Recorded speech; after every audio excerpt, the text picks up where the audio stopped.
السلام علیکم ورحمۃ اللہ وبرکاتہ۔ عزیزان ملت اسلامیہ، آپ تمام امتی کو ابو فصل کی طرف سے سلام عرض ہے۔ گھر میں بڑی پردہ نشین عزت دار ماں اور بہنوں کو ابو فصل کی طرف سے سلام عرض ہے۔ بہرحال بہرکیف اللہ سے امید ہے آپ لوگ خیریت سے ہوں گے، اللہ کی حفاظت میں ہوں گے۔ ان ملونوں کی ملامت سے، ان فرقہ پرستوں کی فرقہ پرستی سے، ان درندوں کی درندگی سے، ان معاملینچروں کی معاملینچنگ سے، ان بلاتکاریوں کی بلاتکاری سے، ان دہشت گردوں کی دہشت گردی سے محفوظ ہوں گے۔ اللہ آپ لوگوں کو اپنے حفظ امان میں رکھے، اللہ اپنی حفاظت میں رکھے، اللہ ہر آبا ہر شر سے محفوظ رکھے۔ بہرحال بہرکیف میرے عزیز دوستوں، میرے بھائیوں، دیش کے حالات سے بھی آپ لوگ واقف ہیں اور دیش کے باہر کے حالات سے بھی آپ لوگ بجا واقف ہیں، لیکن ہمارے وطن عزیز کی خبر سب سے پہلے رہے گی۔ جس طریقے سے یہ B J P N D A سرکار، این ڈی اے یعنی چار پارٹیاں مل کے بنائی سو ہے، وہ بی جے پی کے جتنے منتری ہیں خاص کر مدھیہ پردیش میں ایک دوسرے کے اوپر سبقت لے جانے کے چکر میں، سبقت یعنی ایک دوسرے کے اوپر جانے کی اس میں چل رہا، وہ لوگوں کا دور دبا کے چل رہا۔ کوئی منتری ان کا کوئی منسٹر جو سو لنگا ہو کے جو سو اپنی کنڈم ڈلی نکال کے پٹ پہ بٹھا کے لنگی کر کے جو ہے سو نچاتا ہے، ناچتا ہے خود بھی۔ تو کہیں روڈ کے ہائی وے پہ بھائی استغفر اللہ، اللہ معاف کرے بھائی، اللہ معاف کرے۔ یعنی میرا بولنے کا مطلب یہ ہے کہ انہوں ایک نعرہ دیے تھے بیٹی پڑھاؤ بیٹی بچاؤ، لیکن بیٹی پیدا کرو بیٹی لٹاؤ، یہ چل رہا ہے ان کے پاس۔ اب کوئی دیش کی بیٹی محفوظ نہیں ہے بھائی۔ بات تو کڑوی ہے لیکن یہ ایک حقیقت ہے، یہ ایک سچائی ہے۔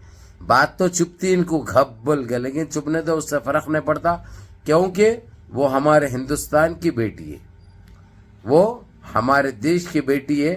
اس لیے اس کے ساتھ ٹھہرنا اور اس کی سپورٹ کرنا اور ان پاپیوں کو کفر کردار تک، اس کے انجام تک پہنچانا ہماری ذمہ داری ہوتی۔ اگرچہ ہم خاموش رہے، اگرچہ وہ ہماری رشتہ دار رہتی تو ہم خاموش رہتے، ہماری بہن رہتی تو ہم خاموش رہتے، ہماری بیٹی رہتی تو ہم خاموش رہتے، نہیں، یہ ہمارے دیش کی بیٹی ہے، اتنا ہی ہے ہمارے لیے عزیز ہے، ہمارے لیے، کیونکہ یہ وطن عزیز ہے ہمارے لیے، یہ وطن بھی ہمارے لیے عزیز ہے۔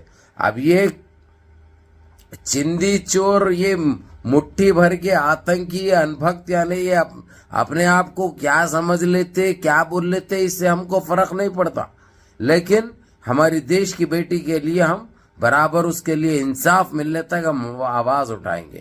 ایک آواز رہے گی، ایک دیش رہے گا انشاءاللہ۔ جس طریقے سے اس نے چلتی گاڑی میں بھائی بڑی تکلیف بھی اس کو کہ روڈ پہ روک دیا گاڑی کو، ہائی وے پہ روک کر اتنا گرم ہو گیا تھا انہیں مستی میں کنڈم لے کے، اب وہ پورے اتار دے کے جو ہے سو اس کو بٹھا کے روڈ پہ، بھائی روڈ پہ بازو میں گاڑی رکھ کے اس کو آئس کریم کرا رہا معلوم۔ وہ فوٹو بھی لگاؤں گا میں تاکہ آپ لوگ دیکھو۔ یہ اتنا دبا کے اتنا وائرل ہو گیا ہے، ساری دنیا میں چل رہا ہے، اس کے چرچے ساری دنیا میں عام ہو چکے ہیں۔ اب یعنی اس سے اندازہ یہ لگائیے کہ ہمارے بیٹی کتنی، ہمارے دیش کی بیٹی کتنی محفوظ ہے، اور ان کی سوچ کیا ہے دیش کی بیٹی کو لے کر۔ ہمارے دیش کی بیٹی کو لے کر ان کی سوچ کیا ہے، یہ کیا سوچتے ہیں۔ یہ خود تو پیدا نہیں کرتے، خود تو ان سے پیدا کرنا ہوتا نہیں۔ اب جس کے پاس بیٹی ہے، انہوں بیٹی کو لوٹتے ہیں بس، اس کو بڑے بڑے وہ دیے کتا نکال کے ٹھہر گیا، بھائی اگرچہ تو آئس کریم نہیں کری تو تیری گردن نکال دیتا ہوں، تیرے ٹکڑے ٹکڑے کر دیتا ہوں بول کے گاڑی میں سے کتا نکال دیا۔ پہلی بات تو جو ہے سو، اور وہ انہیں اس کی جاننے والی ہے، بھائی جاننے والی بولے تو اسی کی آفس میں کام کرتی ہو، اس کی ایک بہن اسی کی آفس میں کام کرتی۔ اب انہیں رستے میں چھوڑنے کے بہانے سے بٹھا لیا، اس کو پسند آ گئی، میں بڑے دیکھ کے جو ہے سو، فٹکی اٹکی دیکھ کے جو ہے سو اس کو پاگل ہو گیا، انہیں ہو کے جو ہے سو روڈ پہ ہی کام کر دیا ہوگا اس کو، اس کا روڈ پہ آئس کریم کرا دیا بھائی اس کو۔ کتنی عیب کی بات ہے میرے عزیز دوستوں، میرے بھائیوں، کتنی مایوب بات ہے۔ آخر ہم کس صدی میں جی رہے ہیں؟ آخر یہ جنگل راج کیا چل رہا ہے؟ یہ انڈیا کے اقتدار میں جب سے انہوں خابیص میں ہے، یہ پورے دیش کے بیٹیوں کو برباد کر چکے ہیں۔ یہ کتنی گھنونی بات ہے. اور اس کو لے کر ابھی تک کوئی گودی میڈیا کے چینل پہ اس کا پکارا نہیں ہوا.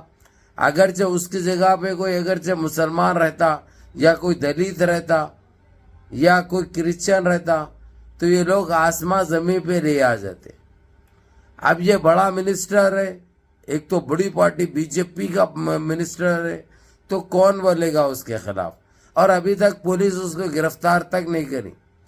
اس نے بچی نے جو آئس کریم کرایا جس کو ڈرا دھمکا کے, وہ جا کے حالانکہ کیس کرے اس کے ماں باپ, لیکن ابھی تک اس کو گرفتار نہیں کیا گیا. میرا بولنے کا مطلب یہ ہے میرے عزیز دوستو, میرے بھائیوں, کہ ہمارے دیش میں یہ کیا چل رہا ہے, دیش میں یہ کیا ہو رہا ہے. یہ میرے کو الفاظ بھی دہرانے کے لیے شرم محسوس ہو رہی. حالانکہ میرے پاس اس کی پوری ویڈیو ہے, وہ ویڈیو دکھا نہیں سکتا میں آپ لوگوں کو, کیونکہ میری ماں اور بہنیں بھی دیکھتی ہے ویڈیو میری, اس لیے میں ویڈیو رکھ نہیں سکتا. لیکن یقین مانیے اگرچہ اس لڑکی کو انصاف نہیں ملا تو یہ سارے ہمارے ہندوستانی جو سیکولر سوچ رکھتے ہیں وہ روڈوں پہ نکل آئیں گے, وہ روڈوں پہ نکل آئیں گے. ان کو نہ بخشا جائے گا نہ ان کو معاف کیا جائے گا. ان کو انہی کی زبان میں جواب دیا جائے گا, وہ بھی معقول ہوگا, وہ بھی برابر ملے گا, اور وہ بچی کے ساتھ انصاف ہوگا. اب یہ بھی نہیں کر سکتے کہ چلو بھائی یہ دونوں کی شادی کرا دے, ان کے پاس یہ بھی نہیں ہے کیونکہ ایج کا بھی بڑا ہے, انہیں تقریباً 47-48 ایئرس کا ہے. بچی 24-23 سال کی ہے اور بچی وہ شادی شدہ ہے, اس کو 6 مہینے کی بچی ہے اس لڑکی کو. تو لگاؤ ان کی سوچ کہاں جا رہی ہے آج. یہ ہمارے دیش واسیوں کے ساتھ کیا ہو رہا ہے, یہ کب تک آتنک مچائے رکھیں گے یہ لوگ. آخر ان کو کون روکے گا اور کیسا رکیں گے یہ لوگ کہ دیش کے بچیاں محفوظ نہیں ہیں ابھی, اور یہ کنڈم للی لے کے جو ہے سو انہیں بچی کی زندگی برباد کر دیا. اب وہ بچی کو کون, اس کا نہ مرد آنے دے گا اس کے پاس, نہ کوئی اس کا ہاتھ پکڑے گا, یعنی ختم انہیں اب غلط کاروبار میں لگ جائے گی. اور اس کا ذمہ دار کون ہوگا؟ یہ منسٹر ہوگا. اور یہ لوگ حفاظت کرنا چاہیے, ان کو تحفظ دینا چاہیے, لیکن انہوں ہی گند مچائے ہوئے اور ایسی گندگی مچائے ہوئے بول نہیں سکتے. یعنی سب سے بڑے بلاتکاری یہ لوگ ہیں, سب سے بڑے آتنکی یہ لوگ ہیں, سب سے بڑے درندے انہوں ہیں, اور یہ لوگ ہم پہ قابض ہیں.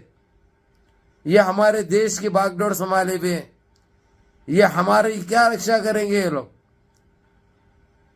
تو ان کے ساتھ وہی سلوک کرنا چاہیے جو وہ سلوک کے لائق ہے. تو اسی لیے دیکھتے ہیں, اس لیے میرے عزیز دوستو, میرے بھائیوں, ویڈیو پوری دیکھو, ویڈیو کو لائک کرو اور ویڈیو کو شیئر کرو تاکہ یہ 4 تک جائے اور 4 کو معلوم ہو کہ کیا ہو رہا ہے ہمارے دیش میں. جو اپنے آپ کو صاف ستھرے بولتے ہیں یہ لوگ کتنے ایماندار اور کتنے صاف ستھرے اور کتنے وہ ہے, یہ لوگ پتہ چلنا چاہیے سب کو. بھر کے منظم رہیے, متحد رہیے, اپنی صفوں میں اتحاد برقرار رکھیے, نمازوں کی پابندی کریے, ماں باپ کی خدمت کریے, بڑوں کے احکام پہ عمل کریے, اور اپنے اس بھائی کو بھی دعاؤں میں یاد رکھیے. السلام علیکم ورحمۃ اللہ وبرکاتہ.